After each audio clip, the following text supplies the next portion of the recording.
Welcome to Donmar TV News Channel. Okay, mag-react po tayo at magkomento po tayo dito sa interview sa SMNI kay Professor Malindog Uy. Okay? Ito'y tungkol sa COMELEC debate, noong nakaraang COMELEC debate, na iniisa-isa niya yung mga kandidato na sabi ni Professor, mali-mali ang mga sagot ng mga kandidato. Sina Manny Pacquiao, Isko Moreno, Leni Robredo. May komentaryo dito si Professor Malindog Uy. So, dito talaga natin makikita guys kung ano talaga yung comparison ng COMELEC debate at saka yung sa SMNI debate. Ina-isa-isa nila talaga, especially itong si Manny Pacquiao guys, na sinabi ni Professor na talagang mali-mali talaga. Pinatunayan ni Professor Uy na talagang bukya talaga yung mga sagot ni Manny Pacquiao. Pero guys, bago natin i-play itong video na ito, I'm begging you guys to like this video para kakalat na naman ito sa mga BBM supporters at sa friends and families natin para malaman natin ang kung sino talaga ang tunay na kandidatong dapat natin iboboto ngayong May 9. Okay? So, i-play natin ang video, magkomento kayo dito guys, at mag-react tayo sa mga bukya na mga sagot ng COMELEC debate, which is hindi nag-participate si Bongbong Marcos dito. Okay? So mag-comment kayo guys kung ano ang masasabi nyo sa mga kandidatong ito, at like this one para kakalat ito sa YouTube at sa Facebook algorithm. Okay? Okay, let's play the video. Good morning. Sa ibang issue naman po tayo, balikan lang natin itong naganap na COMELEC debate, at ilan nga sa mga presidential candidates ay sumagot po doon sa foreign policy, kasi alam ko bihasa po kayo dyan. Ano po ang assessment po ninyo dito sa kanilang mga sagot na pagdating dyan? Okay, i-assess ko ng mabuti yung before I go to the foreign policy. Una, kasi marami akong na-observe. Una, yung mga questions nila malabo. Ayun. Karamihan ng question, may mga question na clear, but there are a lot of questions na were asked naman medyo malabo at magulo, no? Isa yan. Pangalawa, yung kanilang mga questions na iba, parang patutsada naman ang patutsada sa current administration at kay PRRD. Imagine that. May question sila about gusto ko lang talagang ito i-point out, no? Yes, may questions sila about EGK. May questions sila about drug war. At saka kahit yung kaso ni Laila de Lima, ni Senator Laila de Lima, kailangan mo bang itanong yan sa isang presidential debate? Patay kayo dito kay Professor. Sa itong nag-organize ng COMELEC debate at saka itong mga kandidatong laging binabatikos si BBM, si Manny Pacquiao, Isko Moreno, at saka itong si Leni Robredo. Patay kayo dito. Prangka itong professor na ito. Diba, parang come on, diba? You're roasting yung mga questions is like roasting the current administration, which is not fair, no? Yun ang ayoko dun Medyo tumaas yung kilay ko at yung tenga ko sumasakit at ang bangs ko sumasakit sa mga ganyang question. Loaded siya, loaded masyado. Pangalawa, pagdating naman sa foreign policy, I'll be very frank, no? There were presidential na okay naman. Actually, like gusto ko ang mga sagot ni Secretary Gonzales, Secretary Abella. At to a greater extent, Ping Lacson was clear in his answers. Though may mga iba na I disagree with him, but still, in terms of clearness, kung sagot naman niya kahit paano. Hindi lang ako mag-agree siguro sa ilang bagay, but it's okay. But on the other hand, when you talk about foreign policy, dalawa o tatlong kandidato ng pagiging presidente ang walang alam. Sobrang walang alam. Sablay na sablay sila. Imagine mo ang question is all about migrant workers and even is all about regional integration. Anong sagot ni Senator Manny? Meron daw siyang pillars of foreign policy. O 3 pillars of OFW welfare, tapos Department of sa independent foreign policy, at saka yung isa pa is we will not allow ourselves to be bullied. My goodness naman, unang-una pa lang, yung tinatawag na independent foreign policy na sinasabi nga niya na we're friends to all but we're the best friend of America. Fraud na yun. The mere fact that you say that we're best friend of America, you don't have independent foreign policy. It just shows na hindi niya naiintindihan yung mga sinasabi niya at hindi niya sinagot nga yung question Patay ka, Pacquiao. pa. So isa pa yan. Ito naman si Mayor Isko, masyadong before Mayor Isko, makinig ka, maghanda-handa ka na. I go to Mayor Isko, sasabihin ko lang, no, si Senator Manny, nung sumagot siya sa mga questions on foreign policy, and not only about foreign policy, even other issues domestic, no, para siyang boxer sa isang ring. Hindi siya presidentiable na sumasagot. Para siyang boxing na suntukan tayo dito. Ganun ang dating eh. Hindi ganun ang presidente, no? Pag ikaw naging presidente, hindi puro barabado yan. Hindi yan puro forma at hindi yan puro suntukan. Yun ang dapat niyang maintindihan. Sa isang presidente, kailangan maging diplomatic ka. Lalo na when you talk about relation with other countries. And if you think itong mga presidentiables na ito, ang yabang-yabang kay Bongbong Marcos.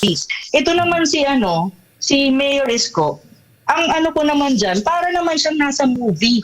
Alam mo, feeling niya fiction ang mga bagay-bagay. Feeling niya make-believe lang. Hindi niya tinitignan yung realidad. Lalo na when you talk about issues that has something to do with the South China Sea dispute. Hindi yan parang bang sabi niya? We will go to the right forum, the UNGA. But the question is all about ASEAN. At tinatanong sa kanya, kung maging presidente ka na, paano mo hihikayatin ng ASEAN member states to have a common position on the South China Sea dispute? Yun yung tanong eh. Bakit ka pupunta ng UNGA? And even that, he doesn't understand how the UNGA work at yung processes niyan. At kung mayroon nga ba tayong mapapala dyan sa UNGA in a real situation. Kasi in the very first place, ang UNGA resolution is not a binding resolution. It's just a recommendation. Even if you go to the United Security Council with that resolution, that doesn't make sense. Bakit? Iano lang yan ng China, Talagang masasabi ko, guys, expert talaga itong babaeng ito. dito yan. Pag binito yan ng China or ng Russia or whoever sa permanent member states ng UN Security Council, that is dead. That is the reality. And he needs to understand that kung kakandidato kang presidente, you need to know these things. Para naman kapag manalo ka, hindi tayo sasablay na bansa, no? Sa pag-manage natin ng relation at pagkakamada natin kung paano natin ipuposisyon ng ating bansa sa dami ng issues internationally na may kinalaman din sa ating local and domestic situation. Yun yan eh. Tapos ano pang sabi niya? The right forum daw. I will assert the Hague ruling. Hindi nga niya naiintindihan anong Hague ruling na yan. Ano pang sinabi sa Hague ruling? Wala naman. The Hague ruling did not rule on sovereignty issue. It just clarified. The arbitral ruling simply clarified the maritime entitlements of the Philippines in the West Philippine Sea, declared the 9-dash line of China as being without basis at inacknowledge na yung damages na nangyari sa reclamation ng mga countries dyan na nag-claim. Pero hindi kasi nag-a-apply ang UNCLOS dun sa issue ng territorial dispute or sovereignty issue. So yan pa lang dapat kapag kumakandidato silang presidente, ginagamit pa ulit-ulit yung mga term na West Philippine Sea arbitral ruling. Before sila magsalita ng ganyan, dapat intindihin muna nila ng mabuti. Laliman nila ang analysis nila para naman hindi lugi ang mga Pilipino na nakikinig sa kanila. Isa pa, para hindi tayo embarrassing in front of the international community. Bakit? Kapag ako nakikinig, I was embarrassed listening to these presidentiables. Bakit? Parang sinabi na rin natin na wala na ba tayong iba na pwedeng kumandidato dyan na at least may alam sa mga ganitong usapin? Alam mo yun, ang hirap eh. Parang sakit sa loob na manunood yung ibang bansa sa atin, yung mga dignitaries nila at pati mga presidente nila looking at these presidentiables. I think I have a proposal, kung pakikinggan lang tayo. Next time around, mag-set tayo ng criteria para sa ating mga kakandidatong matataas na posisyon. At least, bigyan natin ng criteria at saka requirements. Presidentiable dapat. May MA yan, lawyer yan, or something, no? At the same time, may experience yan. Kasi nga, kahit yung nag-a-apply lang ng waiter sa restaurant, may requirement, college graduate ang hinahanap. How much more ang magra-run for higher position in this country? Dapat ganon. Correct. Kaya kailangan baguhin na. Magkaroon tayo ng criteria para hindi tayo napapaya sa ibang bansa. Imagine mo kapag nanalo sila, yung mga ganyan na kandidato natin, paano sila haharap sa world leaders? Nakakatawa talaga, guys. Honestly, especially itong si Manny Pacquiao. Talagang if mananalo ito, nakakahiya ito sa buong bansa natin. especially sa foreign policy, the way Manny Pacquiao communicates to other nation. Talagang bokya tayo.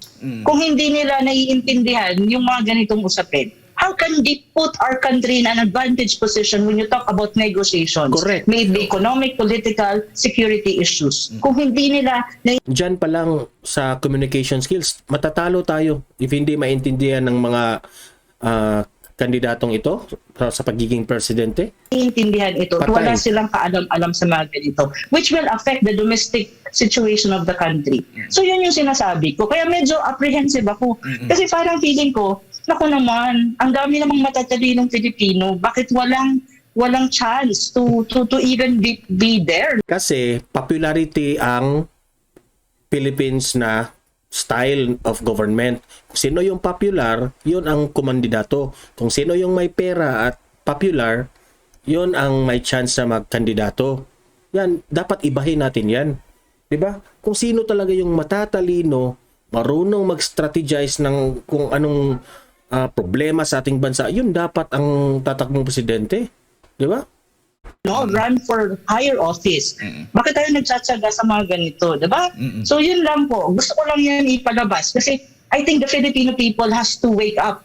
Really has to wake up. And this is the time that we can start from in this election, we can start selecting better people for the right position para in the next election masasanay na tayo sa ganung proseso. Hindi lang personality, talaga may utak, may experience, may kakayahan at alam kung anong mga pinagsasabi nila. Yun po ang aking assessment dyan sa COMELEC debate. Pasintabi na sa mga taga-COMELEC, pero yan po ang totoo. Nabanggit na po ninyo si Senator Manny Pacquiao, sagot niya doon sa foreign policy at maging si Mayor Isko. How about doon kay VP Lenny? Well, si VP Lenny kasi ano ba yung mga sagot? Hindi kasi, ang hirap kasi ng debate nila na format. Yung mga questions like that, hindi na tanong kay Betty Lenny. Ganun ba? Oo, hindi rin natanong sa iba kasi parang meron silang set of questions, like a specific question, only for 3 candidates. So hindi nakakasagot yung iba. Dapat kasi yung mga ganitong importanteng questions, kasi importante itong mga tanong, lahat sumagot para alam natin kung ano Para ba yung fair. stand nila. Kaso hindi ang gano'n ang nangyari. Walang oras. Parang swertihan ang nangyari. Kung mahirap na tanong napunta, yun, sasablay ka. Pero dito, madaling tanong, napunta sa kanya, pwede mong kamadahin yan. So yun yung nangyari. Kaya pala- So hindi ata napunta Ang style of the anong tawag doon, program ng COMELEC debate ay iba talaga sa SMNI. Yung SMNI, talagang nagiging fair ang mga questions. Dito sa COMELEC debate, talagang pinipili lang, parang random. So, my tendency is unfair sa ibang mga kandidato. kay Betty Lenny yung tanong na yan. Kaya pala sabi ni Senator Lacson, kung nakita at nabasa po ninyo yung statement niya, medyo hindi siya kontento doon sa naging resulta doon sa debate. Parang na-bored ata si Senator sa Ping. SMNI Bored debate? siya, sabi boring. niya. Boring daw. Tapos, parehas kami ng observation. Yung mga tanong, medyo confusing and medyo May nakakalito karga. at malabo. O may hindi lang, kargado talaga. Karga. Loaded siya Loaded siya Subscribe to SMNI. So, ayan guys, klarong-klaro ha. Yung last COMELEC debate, nagkomentaryo itong si Professor Uy, talagang hindi niya nagugustuhan ang format. May sinabi siyang, wake up Filipinos, hindi karapat-dapat itong mga kandidatong ito. Dahil nakakahiya ito kapag ito'y manalo, talo tayo sa mga foreign policy, mga communication sa ibang nation, talagang mabobola lang tayo if ganitong mga politikong ating ipapanalo. Okay? So, walang ibang presidenteng pinaka-qualified kung hindi si Bongbong Marcos lamang. Okay?